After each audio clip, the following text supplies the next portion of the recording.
Hello বন্ধুরা, কেমন আছো? আশা করি ভালো আছো। আমিও ভালো আছি। এই দেখো বন্ধুরা, এটাকে তোমরা কি বলো জানি না, আমি বলি টক শাকের ফল।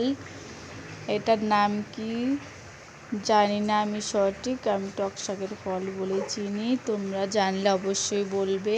এই দেখো বন্ধুরা, এটাকে আমি আজকে চাটনি করে দেখাবো, তোমাদের সঙ্গে শেয়ার করব। তাই আমি ওইটা বিচিটা ছাড়িয়ে আঁশটা তারপর আমি ধুয়ে রেখে দিচ্ছি বাটিতে। এবার কড়াই গরম হয়ে গেছে, এর মধ্যে তেল দিয়ে সর্ষে ফোড়ন দিয়ে দিচ্ছি।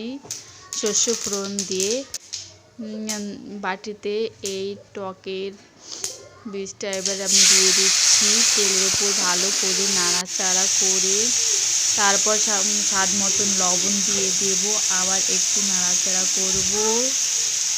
তারপর লবণ দিয়ে আবার নাড়াচাড়া করে দেখুন কি সুন্দর হয়ে আসে, একদম জেলির মতন। বাজারে কিনতে পাওয়া যায় জেলি, যে জেলিটা আমরা পাউরুটির সঙ্গে খাই সেরকম জেলির মতন হয়ে যায়, খেতেও খুব ভালো লাগে।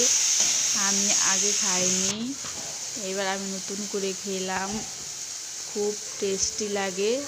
এরপর একটু হলুদ দিয়ে দিলাম, আবার নাড়াচাড়া করে দিলাম। কেউ যদি মিষ্টি খেতে ভালোবাসেন তাহলে চিনিও দিতে পারেন, আবার চিনি ছাড়াও করতে পারেন।